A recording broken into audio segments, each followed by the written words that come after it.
Let's see, dark brown or black shoulder-length hair, medium build, dark eyes, mid to late 30s, 5'4" to 5'8" in height, I thought to myself as I filled out the questionnaire. A good sense of humor is a must, and intelligence is unquestionable. I laughed to myself at the pun I had just made. Must be proficient in a second language, preferably Spanish or Japanese, and a love of children was an important requirement. I looked over my answers to the application form and tweaked a few of them before hitting the submit button. I also wrote a short paragraph about who I was, without naming names, and why I was doing this. I wasn't expecting to see a runway model, not at all. I was looking for a normal woman who was happy with me and my lifestyle, which included my 2 children. You see, I liked feeling in love and really liked being married, just not to the woman I was married to now. Confused? You wouldn't be confused if you were married to Heather. We've been married for 8 years and have no intention of entering our 9th. In retrospect, I probably shouldn't have married her. But heck, we had the same arguments even before we bonded, even though I thought she would eventually grow up and change. To my dismay, she never changed. Even after having 2 children and countless fights, she didn't see anything wrong with what she was doing. Heather would just say she was like that, with a light-hearted tone in her voice, and leave it at that. But not this time. She'd crossed the line too many times, and I'd had enough. We didn't get married after high school or even college. I wanted to go into business. I wanted to have a stable life before settling down.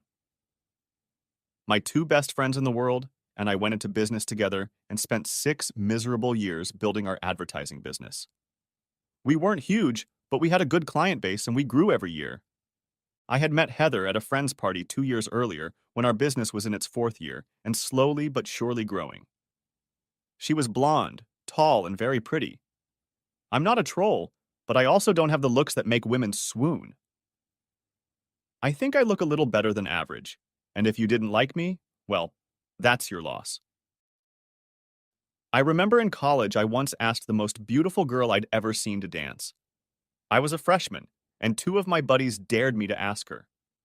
She turned down 99% of the guys who asked her to dance and was just standing there with her group of friends, looking beautiful, when I approached her. "Do you want to dance?" I asked, knowing full well what she was going to say. She gave me a saintly look and said no better. "Thank God," I said loud enough for everyone to hear. "For a moment I thought you were going to say yes, and then I'd have to dance with you.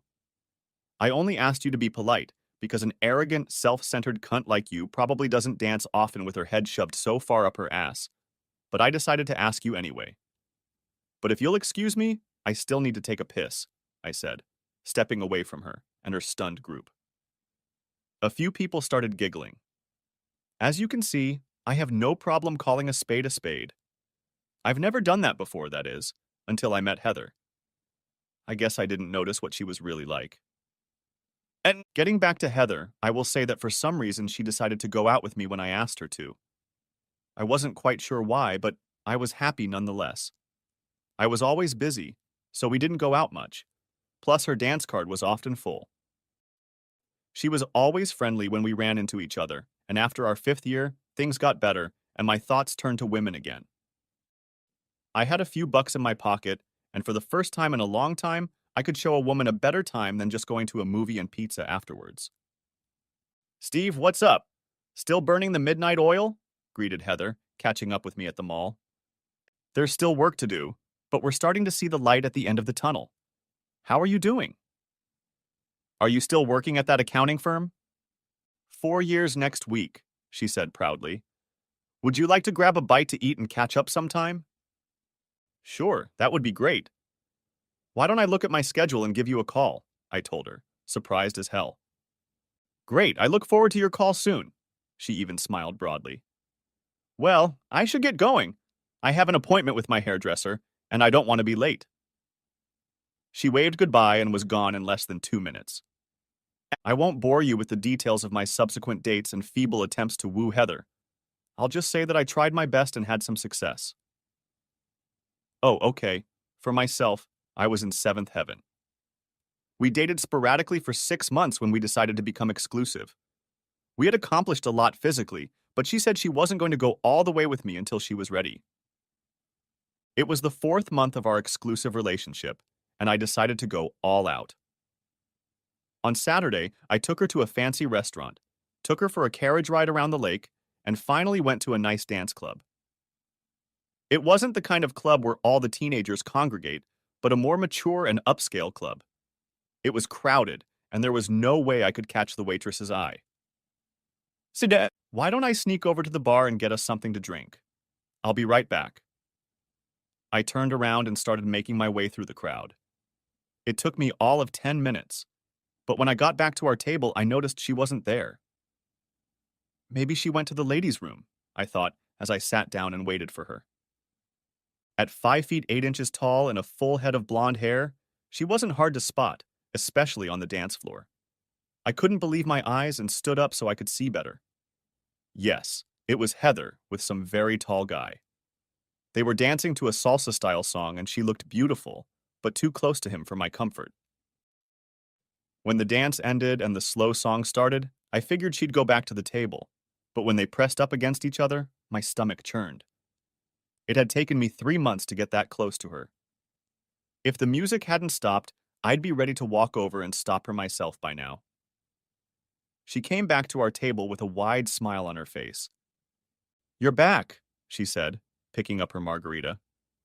"It's hot outside." She fanned herself with one hand while sipping her drink with the other.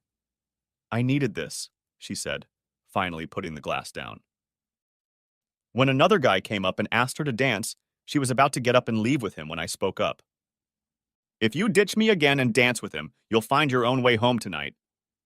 "Steve, it's just a dance."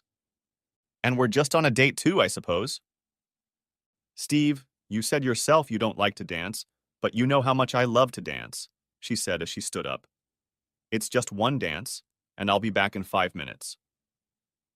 When she took 2 steps away from the table, I stood up. I sipped my drink, turned around, and started to walk away. I heard people calling my name, and when I reached the door, I knew she was coming right behind me. I gave the valet my ticket and waited. "Steve, what the hell are you doing?" "Leaving. What does it look like I'm doing?"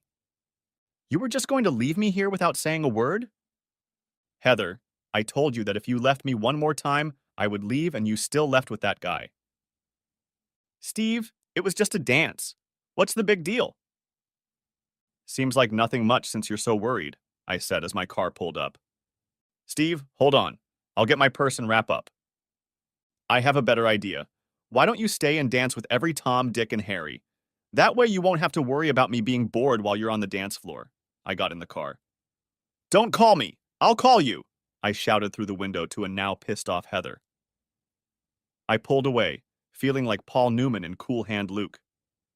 "We have a failure to communicate here." I remember him saying it out the window before he was shot. And Heather and I had exactly that. She never called me, and I never called her. I was seeing other people, and though I missed her like hell, I wasn't going to be taken advantage of or neglected. If she asked me first, I probably wouldn't mind her dancing a couple fast songs with someone else, but never, I repeat, never a slow song. There was no way in the world I would let anyone that close to my supposed girlfriend. Sandy and I were having dinner at Tony's restaurant. It was our second date when I heard a familiar voice behind me. I didn't even have to turn around to realize who it was. "Good evening, Heather," I said, without even looking at her. By then, she had already retreated to our table with her beau. "How are you?" "Just fine. Now I'm no longer with an insecure man." "I'm glad to hear that. But excuse my manners, Heather. This is Sandy. Sandy, this is Heather, the girl I used to date." "Steve, we didn't just date." "That's right. Dated until you let your looks and ego get the best of you. But that's all behind you now, isn't it? Care to introduce us to your man of the night? Unless you plan on dumping him for someone better later," I said sarcastically. "Screw you, Steve." "Right. We never got to that point, did we? Can't say I'm sorry, though. You must have had 10 guys after me, and I'm sure they don't make a thick enough rubber to protect me from what you could have had." I smiled at her. With those words, she turned away and walked away. Her friend rushed out running, trying to catch up with her. What the hell was that? Asked Sandy. Remind me not to pounce on you. What the hell did she do? I don't want to talk about it, and besides, it's in the past. Bullshit. Steve, it's obvious to anyone by the way you two were pouncing on each other that you both don't like each other, except for the two of you. After that, the night went downhill. After dinner, we made out on her couch for a while, but Mr. Lucky wasn't cooperating and my brain was throwing out millions of data points that I had to process. Steve, when you're done with her, maybe we can try again, or not. I'm not used to playing second fiddle, and I don't like it. She was right. Apparently, there was something else about her. I muttered something about calling her, but we both knew that wasn't going to happen. I got another kiss and drove my car off to nowhere. The next week and a half was rough. We were late on 2 projects, and 3 more were on the line. When Ken told me to get my head and ass in a pile, I knew what he meant. I can't get Heather out of my head. Steve, call her. Have some wine, have lunch, and come back tomorrow with a clear head. I need you 100% so we can finish the rest of the projects on time. So if it's not too much of a stretch, can we please get back to work? Ken and Andy, my other partner, were easy to talk to. They both had fiancés who loved them to death and more than understood that they were working 24/7 to finish a project. Heather, on the other hand, did nothing but swear that she wasn't the center of my or anyone else's universe. But Sandy was right. I still had feelings for her. I didn't bother to call and sent her an email. I asked if she was busy on Saturday and told her I wanted to talk. When she replied and asked if it was included in the dinner, I realized she would be there with or without food. I was relieved, and so were Ken and Andy when I finished my project and helped them both complete theirs. You see, we were equal partners, and when we drafted the articles of incorporation, we made them very rigid. Thus, neither of us could sell our share without the approval of the other two. In all cases, it was the majority that decided. We each had our own specialty. Ken was a terrific salesman, and Andy was a phenomenal graphic designer. I could come up with slogans and run the whole project together, including making sure we made money. We were a good team. Steve, what the hell are we doing here? Asked Heather when we were done with the order. You know, just 2 old friends having a nice dinner together, that's all. Yeah, sure. And what's with the email? Were you afraid to call? Afraid I'd say no and hurt your little ego again? With those words, I stood up. You're probably right. I was stupid to think you'd changed. I put the napkin back on the table and got up to leave. You'll always be a self-centered bitch. You'll never think about anyone but yourself. Sit down. It was a stupid joke, for heaven's sake. Can't a girl make a little joke to melt the ice? If it was a joke, it wasn't funny. And before we melt the ice, I need to clear something up. Can we at least wait until after dinner while you lay out your terms? I'm more than hungry, and if this gets too crazy, I don't want to miss what should be a great dinner. Why don't we have a few drinks, eat dinner in silence, and then beat the crap out of each other? This was said with a smile that could melt the coldest heart. Okay, truce until dessert. Who said I'm giving you dessert? You might get a kiss, but I didn't say anything about dessert, she said, taking a sip of wine. That weekend, we resolved most of our differences. We set boundaries for each of us and worked out safe words to say when one or the other crosses the line. More than once, I received a call or email from Heather with just one word, chocolate. We both knew what it meant. I gotta go, guys. See you in the morning. Steve, where the hell are you going? We can finish Carter's plan by 9 if we work together, Ken said to me and Andy. Andy looked beat up, and I was only running on 4 cylinders. Heather is expecting me for dinner, and I'd rather see her face than yours over a cold slice of pizza any day, I said as I put on my coat. Besides, she's got a much better body than you, and I'm hoping to get some before I'm too exhausted to pick it up. We were already together, and 2 months later she moved in with me. I was still working like a savage, but I decided I was building a future for the two of us. It would all be worth it in the end. When I showed Andy and Ken the ring I planned to give Heather, they freaked out. Look, I have nothing against Heather, and I know you love her to death. But have you thought about what happens if it doesn't work out? I threw him a disapproving look. Steve, just hear me out.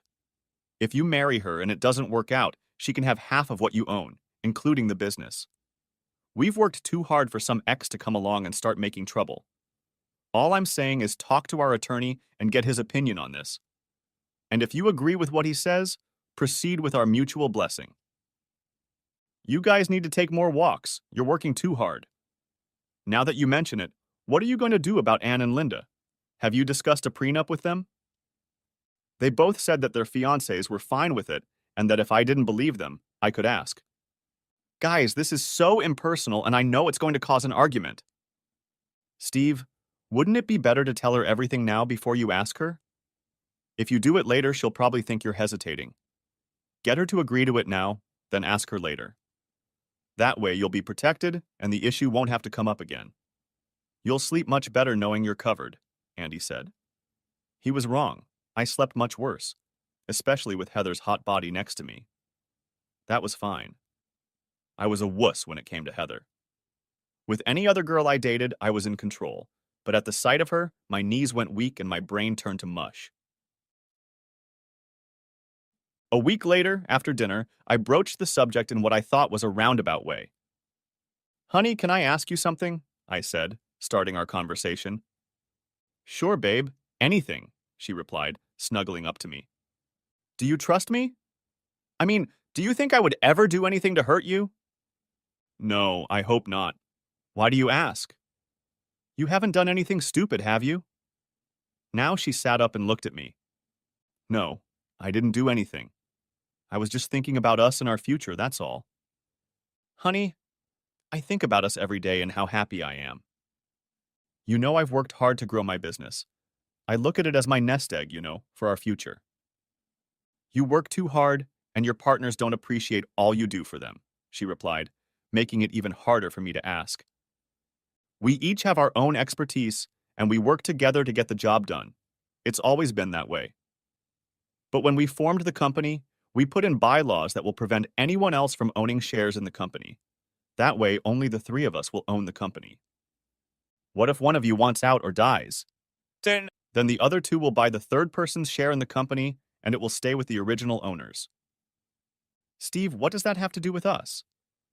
Well, I'm just getting to that, I said in a half-whisper as sweat began to roll down my neck and the sides of my face. You don't mind signing a prenup? Hesitantly, I said, expecting an explosion. So, you're asking me to marry you, right? And you want me to give up my rights to anything and everything so that when you get sick of me, you can toss me to the curb like a piece of trash. That's about as far as it goes. Heather rose from the bed, and even in the dim light of the room, I could see how flushed her face was. I had just started counting down from 5 when she exploded. You pathetic piece of shit! Who the hell do you think you are? Look, honey, let me explain, I tried to say before she shot up, stabbed me, and hung me from the ceiling fan. The last thing I saw was her walking out the door, which flew off its hinges when she slammed it shut. It wasn't a good thing. She disappeared for 3 days. I tried calling her at work, but she wouldn't take my calls. Thanks, guys, I said to my partners after the second day. Heather dumped me because I brought up that damn prenup, and now she won't even talk to me. Is there anything else you want me to tell her? I'm sure you two can think of a few more things to make her even more pissed off at me, if that's possible. Steve, I'm sorry, but how would you feel if she left you and you lost half of what you'd worked so hard to build?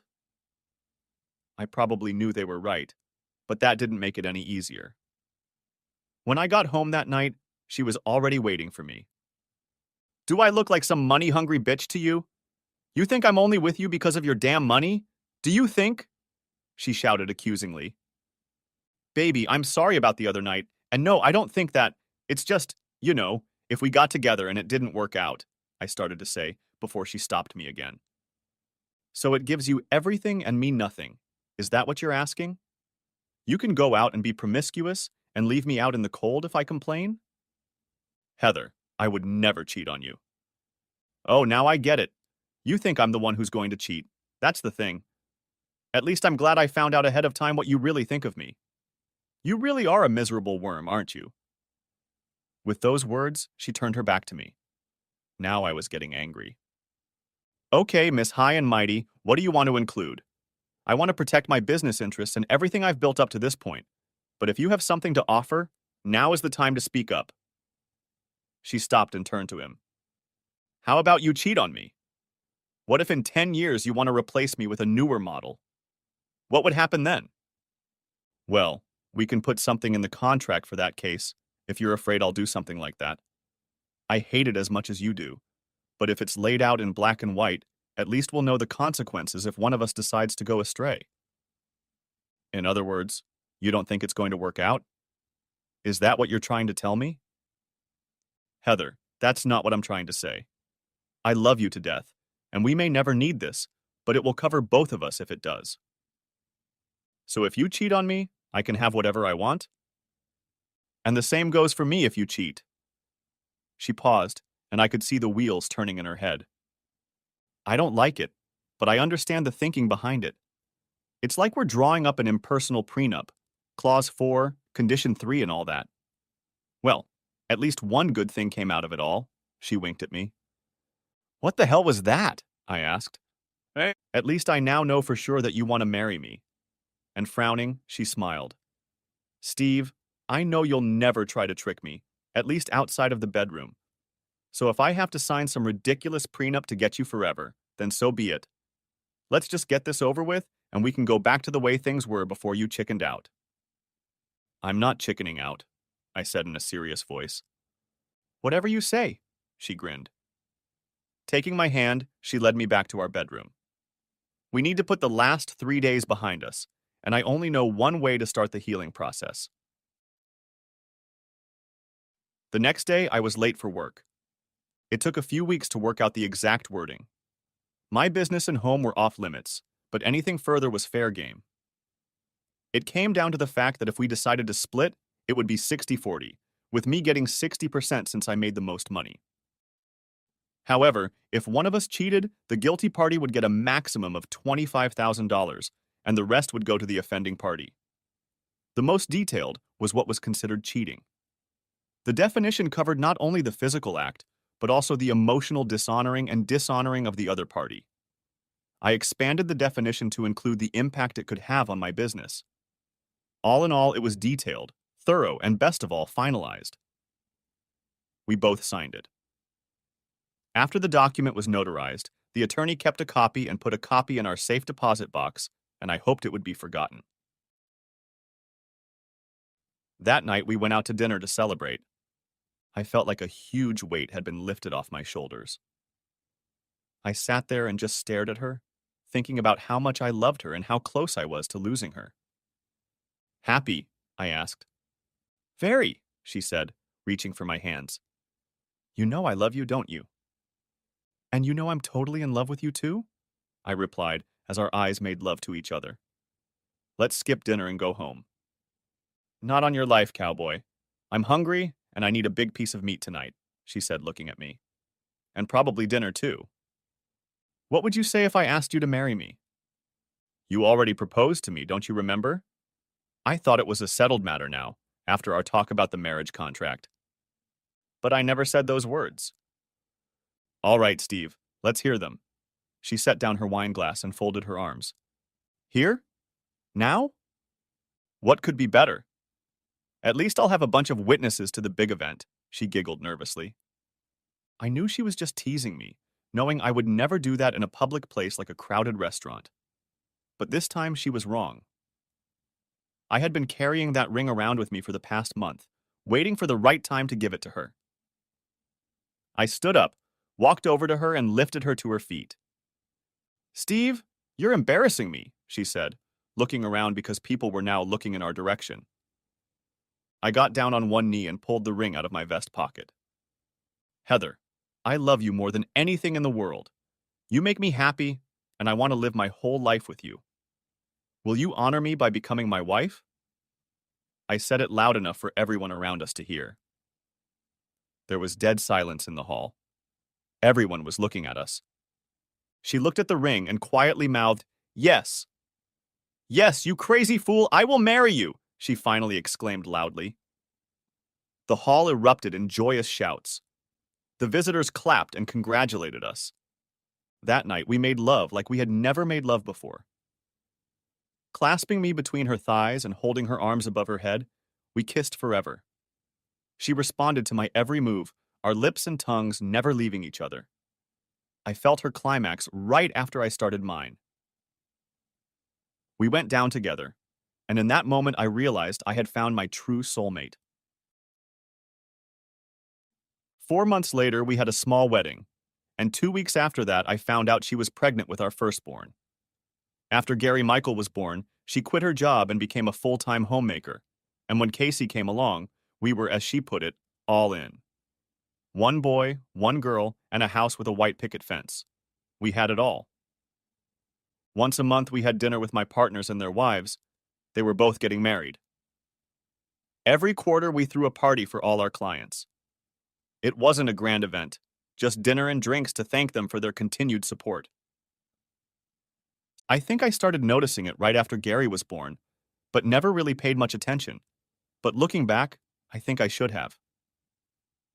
When she walked into a room, she wanted all eyes on her. She started dressing provocatively enough to make sure of it. It wasn't as noticeable at first, but then before Casey's pregnancy, she started to go overboard. After Casey was born, it stopped for a while because she spent an obscene amount of time dressing our daughter in the most revealing clothes she could find. She was my little angel, but to Heather, she was a doll that needed dressing up. It was at our quarterly meeting, just after our 6th anniversary, that we had our first serious fight. I was working in the hall with my partners, and Heather was working in the hall for a completely different reason. I don't think she was drunk, maybe only a little tipsy. However, she was too friendly with several of the men present. She had always loved to dance and was a great dancer, but what she was doing there was more than intrusive. The worst part was that I wasn't the first to notice it, but one of my partner Ann's wife. Steve, is Heather drunk? I don't think so. Why do you ask? She just turned me around and pointed to the dance floor. By the time the song ended, I was next to her. Grabbing her hand, I asked what the hell was she doing? Steve, I'm dancing with the son of your oldest client. He asked me if I wanted to dance, and I said yes. What's the problem? The problem is that I don't like my wife dancing with some guy on the dance floor. That's the problem. All the young guys are dancing like that nowadays. There's nothing wrong with it. It's a big deal to me, and you're not young anymore. You're a married woman with 2 kids. Steve, I may be a little older and have 2 kids, but I'm not dead yet, she replied. I'm not telling you not to have fun, but when the wife of one of my partners tells me you're having fun with some guy on the dance floor, it becomes my business. Think about what my other clients think. They're probably saying what a lucky bastard you are for having such a hot wife, she tried to say with a smile on her face. Not this group, Heather.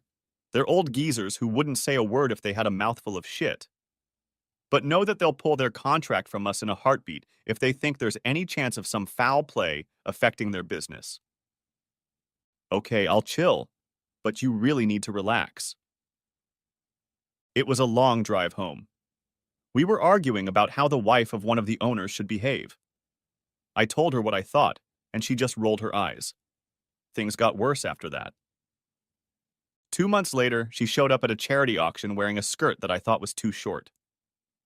I voiced my displeasure, and Heather said she wasn't going to change. Steve, if you don't like the way I'm dressed, just leave me at home and go on your own. You know I can't do that. They're expecting both of us. I relented, and off we went, much to my horror. She did her best to play the whole number that night, even though I tried to keep her at arm's length. We danced through more than half the songs, and when the slow one came on, she said, "Why don't we trash the place and go home?" I'd love to, but chill out for now. We have to stay for the auction anyway. This is a business dinner, not a pleasure party, I tried to explain to her. Heather was on her best behavior until the auction started. We won a few items that might come in handy for my work. We were about to leave when the auction started selling a date with one of the hot single guys. I let her out of my sight for less than 30 seconds to find her and another woman hot bidding for the guy. What the hell are you doing? Are you out of your mind?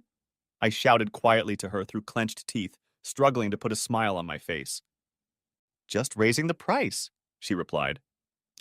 Now think about what you're doing if that's even possible. My married wife sets up a date with a single guy. Everyone in the room knows who we are, and it gives the impression that either I'm okay with it or you don't care about our marriage. Either way, you've embarrassed the hell out of me. So take your purse, smile sweetly at everyone, because we're getting out of here before you do any more damage to my reputation. Do you understand? You don't have to treat or talk to me like a child. Honey, if I don't, your brain won't understand what I'm saying. This was said with that silly smile that still flaunted on my face. Finally, we got out of the building. The car started exploding, and it was awesome. Steve, I'm not an idiot. I have an MBA and an accounting degree, she spat at me. Well, then use your brain at least once in a while. You know what they say? If you don't use it, you lose it, I hissed back. Keep it up, and I know something you won't be able to use for a hell of a long time. Is that supposed to be some kind of threat? Not a threat, but a promise. Venom burst from her lips. I was angry, she was angry, and we both weren't going to concede an inch. Needless to say, I got nothing that night, or the next, or even the night after that. I heard your wife almost bought a stud the other day, Andy said, trying to make a joke. Stuff for the office is one thing, but if she bought one, you'd have to pay that expense out of your own pocket. I could tell from his words that it didn't have the effect he was hoping for. Steve, it was a joke. It's not funny now, and it certainly wasn't funny last night.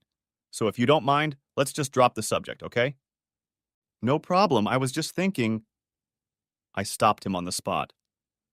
Look, I have to deal with one person who doesn't think before saying or doing something stupid. I don't want to worry about you too. Let's just start working. Not a great start to a Monday morning.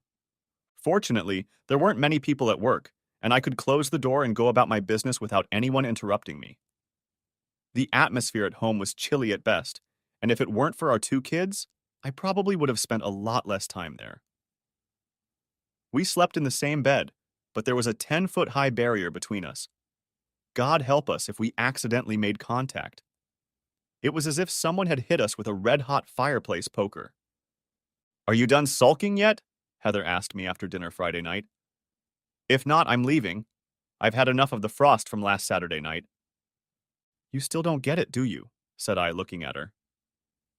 And I'm afraid you never will, I stated sadly, and shaking my head walked away. Talk to me, okay?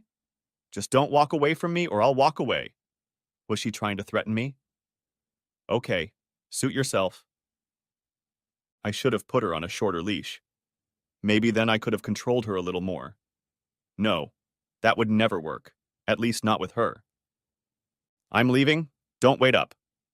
She came out in a short black leather skirt that hid nothing and a white bustier with a slit up to her navel. When you leave, where should I send your stuff? I addressed her. She gave me a glare and walked out the door. I was about to get drunk to the point of passing out, but I decided not to. My marriage was dying, and not even slowly. She didn't seem to care anymore. Despite being a shitty wife, Heather was a great mom, and that was one of the only reasons I continued to overlook her lackadaisical attitude. She got home just before 1 o'clock in the morning. I pretended to be asleep. I wasn't in the mood to fight with her tonight. I heard the shower, the electric toothbrush, and finally saw the lights go out. She slipped into our bed, and instead of staying on her side, she moved next to me. I felt her hot body next to mine, and suddenly she started kissing my neck. I know you're awake. Do you want to fool around? I want you tonight. I rolled over and just stared at her, not saying a word for a minute. I guess you had to go and mess around with other guys to want me. Or do you want me to learn what sloppy seconds are? Either way, I lost my mood when you walked out the door tonight. I grabbed a pillow and fell asleep on the couch. Okay, I didn't sleep. I spent the night sitting on the couch. I was tired of flirting, dancing, and her pouncing on every guy who paid the slightest bit of attention to her. I was jealous to the point of insanity, but my possessive nature had gone away years ago. She was my wife, no one else's. She had married me, which meant she was mine and I was hers. I didn't trust her anymore, of course. If she acted like this when I was around, I couldn't even imagine how she acted when I wasn't around. The thought was too frightening, and I felt sad at the thought that I might soon be starting a new chapter in my life. Around 7 in the morning, I looked up and saw her. She was in her robe, leaning against the door jamb and crossing her arms in front of her. We need to talk. I didn't do anything with anyone last night. I had a few drinks, danced with a few guys, and came home, that's all. I didn't kiss anyone, let anyone fondle me, or go to bed with anyone. You have to believe me. I could see she was begging for help. Why should I believe you? I see how you act with our friends. I can't imagine what you do with strangers. I just don't want to fight about it anymore. You live your life, and I'll live mine. We'll meet occasionally at the center, and life will go on. That way I won't have to worry about you embarrassing me anymore. You're giving up on us? From our marriage, she shouted. What marriage? I've felt more like your overseer than your husband for too long. It's like a father trying to preserve his daughter's virginity. He does his best, but in the end it's up to the daughter to decide whether to keep it or give it away. You gave away our marriage. Steve, you're an asshole. I didn't give anything away. That's right. You didn't give it away. You made me pay over and over again with the self-respect and love I once had for you, but no more. I have nothing more to give. Ted, let's go upstairs and I'll make you feel good like I used to. You still can't hear me, can you? I've had enough. It's over. She got angry, said something under her breath, and walked away. I thought I could live together, but separate from her for the sake of our children. But I was wrong. She did everything she could to get me interested in her, and although my body almost betrayed me a couple times, my mind held firm. I never told her about the Sunday block party, but somehow she found out. I was looking forward to a nice quiet evening among old friends. It hadn't been easy the last few times, but tonight I wouldn't have to keep one eye on Heather and the other on the guests. Is your wife coming tonight? Asked Ken as we leaned against the bar. No, I haven't said a word to her about it. Well, I guess there won't be any excitement then, he joked, trying to lighten my mood, but he failed miserably. The party was in full swing, and we were just sitting down to dinner when I caught a glimpse of her.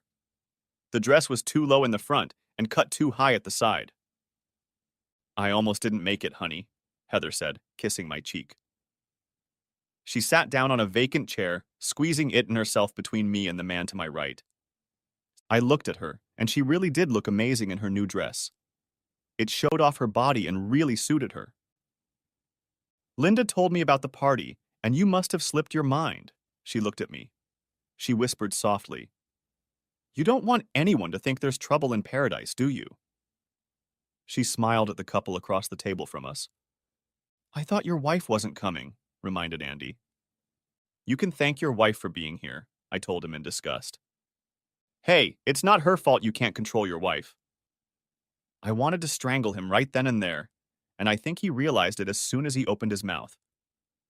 Maybe she'll act normal tonight, trying to make it up to me. Heather worked the room as most of the guys tried their best to look like they weren't looking down at her, but of course they were. When the band started playing, she calmly walked over and asked me to dance. Why are you here? Haven't you done enough? Steve, you have two options. We can be the loving couple we really are, or I can be the biggest bitch to ever walk this earth, your choice. You really are a bitch, aren't you? You think you can blackmail me into loving you again? You don't respect me and probably never have, but I'm not going to put up with this farce anymore. I stepped away from her.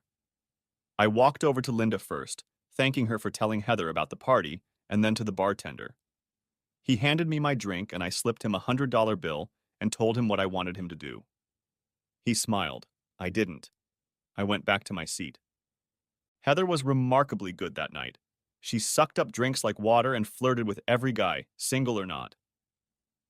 When she found herself on the dance floor with our client's brother, things took a turn for the worse. She wasn't just dancing with him, They were having fun in front of everyone else. Several couples left, already knowing what was going to happen, but apparently not wanting to be around when things went to shit. David, if your brother doesn't keep his hands off my wife right now, he's going to be seeing the hospital room from the inside for a long time. Do I make myself clear? He looked at me and realized I wasn't kidding. Phil, we're leaving, and right now, David said to his brother, and they both looked at me. Phil looked at Heather. He seemed to be thanking her for the dance, and without another word, they both left. That was the end of the party, I'd say on a low note. Ken, Andy, ladies, I'm leaving, I told them. I'll probably be out of work tomorrow, and probably the day after that too. Looks like I have some personal business to take care of, I told them. Steve, maybe if you talk to her, Linda said before I cut her off. If Andy saw you acting like this, what would he do? She didn't have a good answer to that question. I walked over to the bartender and he handed me the company camera. I gave him another 50 and headed home. Home. I have no idea what time Heather got home because I didn't hear her. I found her asleep on the living room couch on my way out the door. First, I stopped by the bank and emptied our safety deposit box. Then I went to the lawyer and got the cell and our prenup. I told him I wanted to leave and not be gentle. I spent the next couple hours on the computer, rearranging things and changing the location of stocks, bonds, and bank accounts.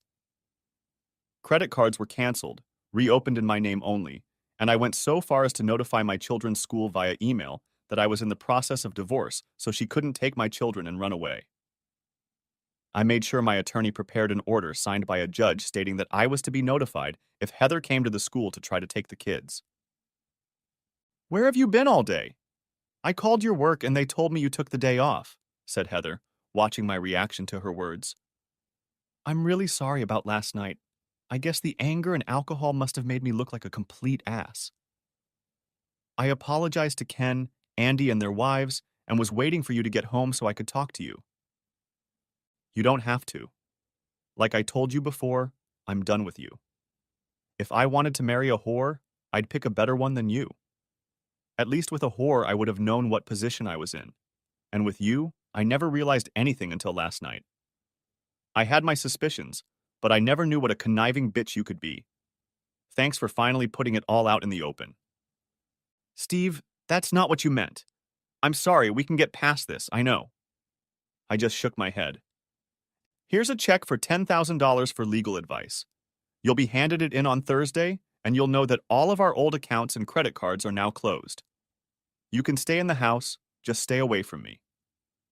According to our prenup, we will share custody of the kids, and since I had this house before I met you, they will stay here, at least for now. Let's try to make this as civilized as possible, if not better than our kids. Don't even think you can take them and leave.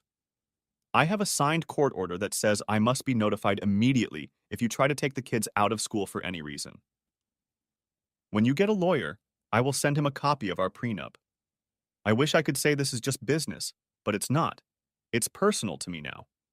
So if you'll excuse me, I have to tell our children that we're getting divorced and make it as easy as possible for them. I stepped away from a stunned Heather. She had hired a good lawyer, thinking she would get a lot of money from me. When he saw the agreement, the testimonies of people at various parties, and the tape of her demonstration at the Sunday party he came to see her meet Jesus, she was not happy. The divorce was an easy decision, and since everything was spelled out, it went pretty quickly. I don't know if she hated me to the core, but she must have because my lawyer was tough. Heather ended up in a one-bedroom apartment with her jewelry, clothes, car, and a bunch of change that wouldn't last forever. I let her see the kids in the house, but made sure I was always around. She eventually found a part-time accounting job and, I realized, was freelancing part-time. For the next 3 months, I felt pretty good. My kids were with me because Heather couldn't afford to support them. She saw them a couple times a week. She was even allowed to visit them on weekends at her apartment. I tried to stay out of her way when she went to pick them up. I didn't have to see her unless I wanted to, and I didn't want to. I didn't go on dates if for no other reason. We were busy and starting to hit our stride. And then it dawned on me. No, I'm not putting up with this, I yelled to the two of them. Why the hell would I put up with something like that? You know what she's like. Look, Anne says she needs the money after your divorce, and this way we don't have to worry about anything or do anything for our meetings. She'll organize everything, send out the invitations, take care of the food and drinks. All we'll have to do is just show up there and enjoy ourselves. Come on, it'll be a win-win situation. I objected, but I was supported. I wasn't going to go, but it wouldn't be right from a business standpoint. So I relented and went. Good evening, Steve. Heather, I nodded, confirming her words. I've got everything under control. Enjoy yourself and pretend I'm not here. Yeah, right? Looks like I was wrong. Everything went great, and it was probably the best party we've ever thrown. That's what our clients told us. We got new business, and Ken and Andy were sure it was because of the party. We need to hold them every 2 months and open it up to potential clients. We can have a meeting room, they tried to assure me. That way, we can get even more business. I was against it, but they changed my mind the second time. I didn't like where this was going. So the parties under Heather's leadership continued and got bigger and bigger. She became the hostess and now interacted openly with our guests. She became more than friendly with a few of our clients, and if I didn't know better, I would have sworn there was something going on behind the scenes. When Heather started inviting women over to hand out treats, I got a twitch. They looked and acted like highly paid call girls. When one or two started disappearing with the customers upstairs, I tried to put a stop to it. Guys, are we running a brothel? You might get a client or two, but our old clients aren't going to stick around and wait for something to happen. They need to think about their reputations. Steve, we're getting more business than we can handle. Calm down and go with the flow, Ken told me, looking at one of the girls. You guys can stay here if you want, but I'm out of here. I want no part of this. I was about to leave the room when Heather came up to me. You're leaving so early, the party's just starting. Did you really love me, or was it all one big pretense on your part? I loved you, but you got so damn boring. I was like a wild horse that wanted to run, and you kept trying to keep me in the barn. For your information, I never cheated on you until that night. I guess I thought you were my white knight and would fight for me, but you never did. Well, really, why on earth would I fight for someone who goes out of his way to act like a tramp and embarrass me? You seem to be giving our clients more than you've given me in the last 6 months of our marriage. When I pay for a prostitute, I expect her to act like a prostitute. I left her with my mouth open and my pride intact. After that night, I stopped going to our company parties. Mr. Collins, I said, getting up from the table and pulling out a chair for him. I wasn't expecting you until tomorrow. Steve, I never like waiting to give someone bad news. I changed my schedule so we can meet this morning. Have a seat and let's talk. Can I get you something to eat or drink? I asked. Nothing, thanks. I won't be here long, he said, crossing his legs. Steve, I like you, and it pains me to tell you that I am terminating my association with your firm. The 7 of us don't really like the direction your company is going, and we can't afford to be around if and when something happens. I don't understand. Is it something we've done? And if it is, give us a chance to correct the mistake, I pleaded with him. Steve, I've always liked you, and you've never misled me, but your 2 partners are leading your firm down a shaky path. May I ask you a personal question? Sure, please ask, I replied. I haven't seen you at the last few parties. May I ask why you weren't there? That's kind of a personal question. You mean because your ex-wife is selling prostitutes to your new clients? Steve, one of them had the nerve to ask me if I wanted to go upstairs. Like I said, we don't like the direction your company is going, and we're looking at other options. Think faster! My brain screamed loudly. How about I guarantee you that in less than 30 days, our company will turn 180 degrees? What if I told you that if I didn't, I'd start my own firm? Look, it's only 30 days, and if I'm wrong, what do you have to lose? Give me a month to prove it to you. I could see the wheels turning in his head. Okay, 30 days and not a day more. In 30 days, I will be here again to either shake your hand or withdraw my business. Agreed? Thank you, I can promise you won't be disappointed. I knew I had to fix this hellish situation, and fast. Andy and Ken, as usual, showed up late. Guys, we have a big problem.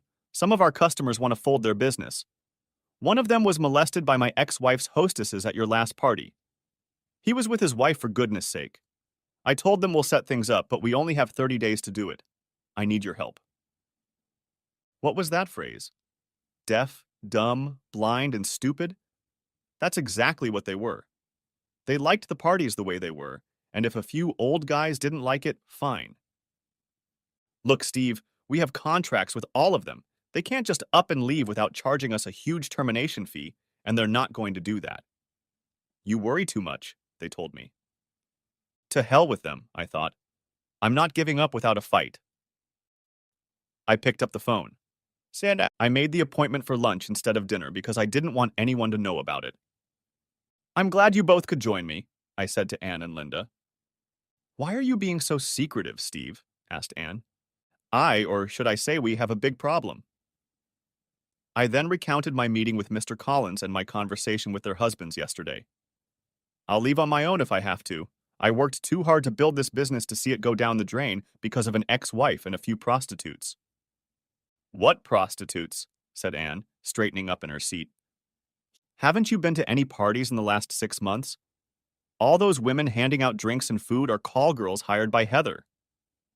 She told us they're former models, Linda added. They take potential clients upstairs and give them a little incentive to sign a contract. Our husbands would never go for that? They both insisted. Are you planning on going to the party on Saturday? I asked. Not really. They've become more like frat parties than business meetings, Anne said, looking at Linda for agreement.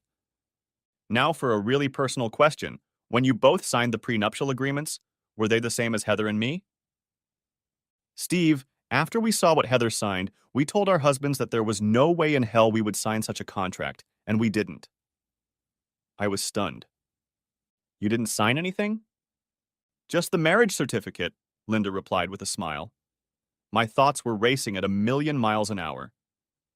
Can we meet Sunday at my house, say 10:30? Why? Asked Anne. I want to show you what really happens at these parties. I have a friend who will film what goes on, and we can watch it together. Steve, that's kind of tacky, isn't it? Said Anne, feeling a little awkward. Look, the point of the game is, do you trust your husbands? I just want to put an end to what I think is going on, that's all. Forgive me if I don't seem overly compassionate or concerned for Andy or Ken. This is about my earnings, and I assume your earnings.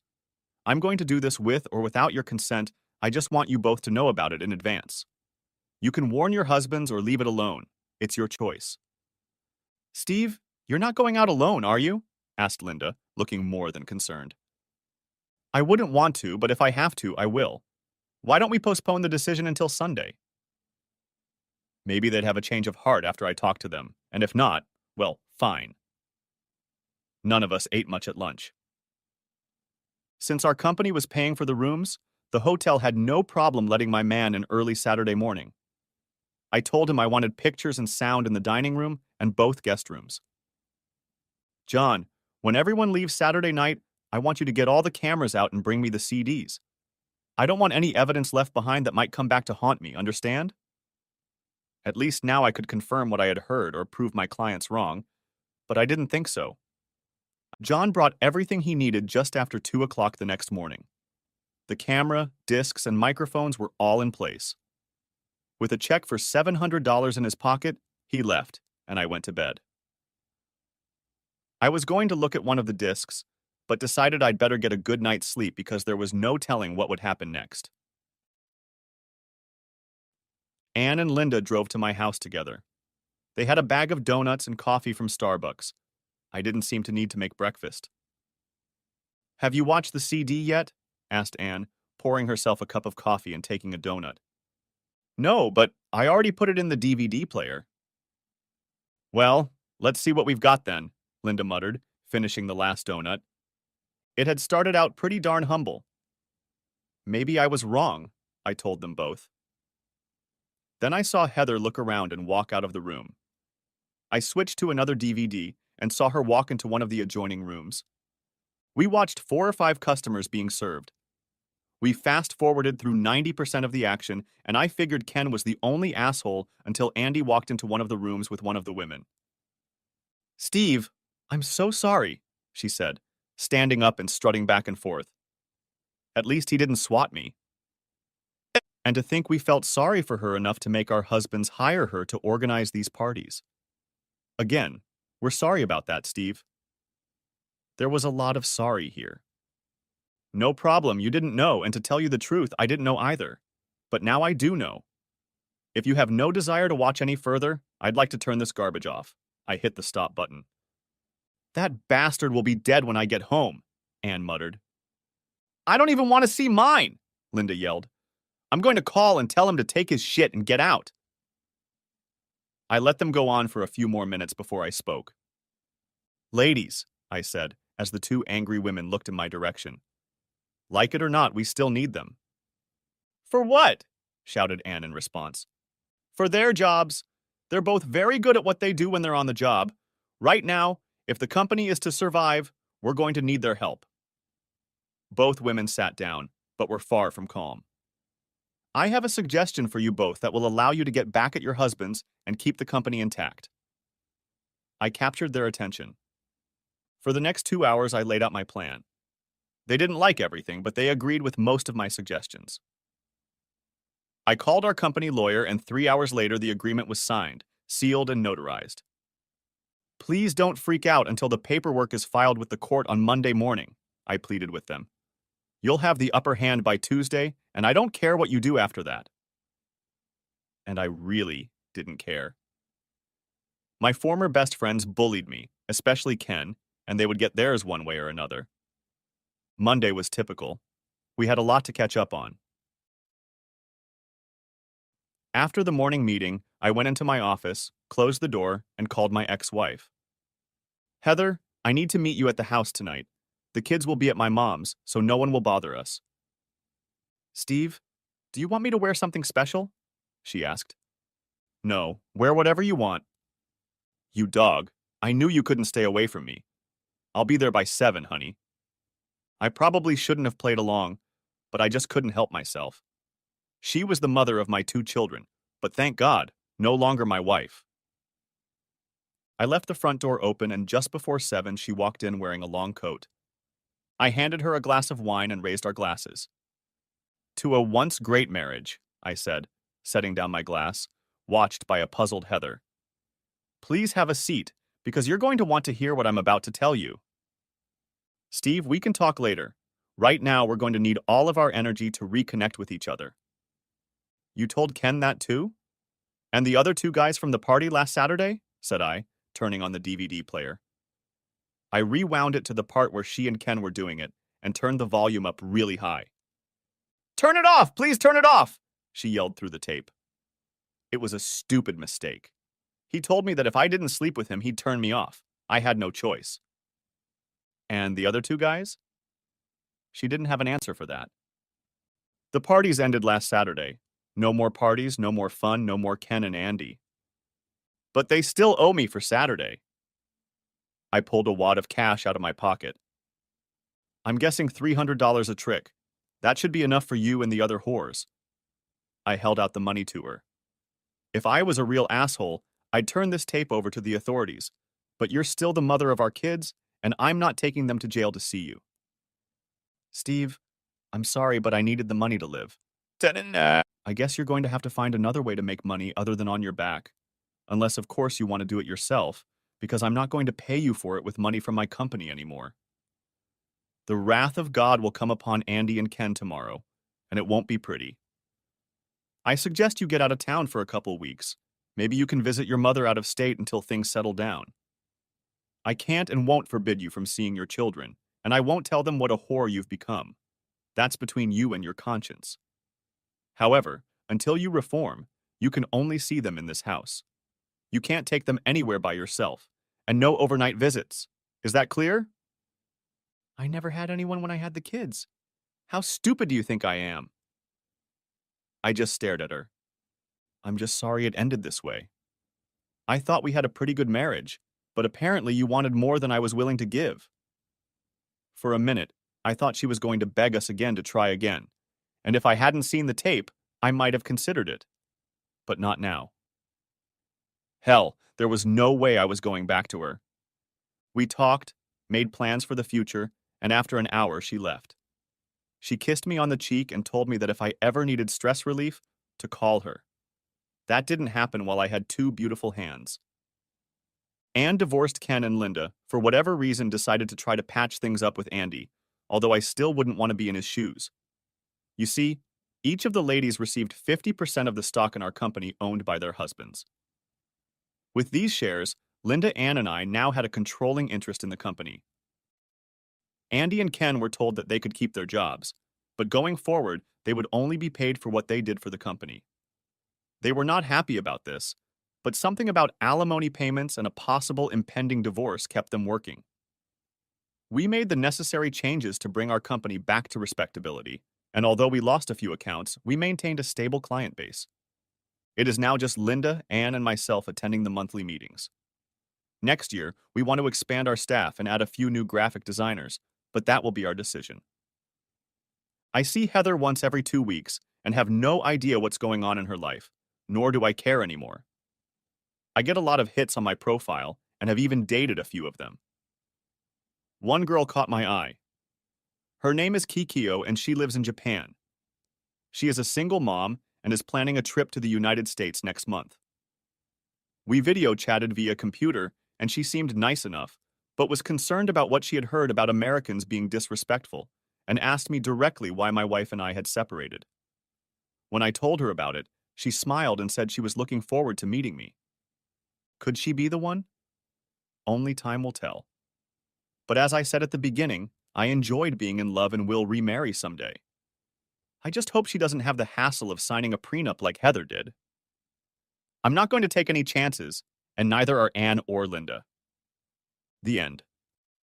Thanks for watching. I hope you enjoyed it. So subscribe to my channel and watch the next video.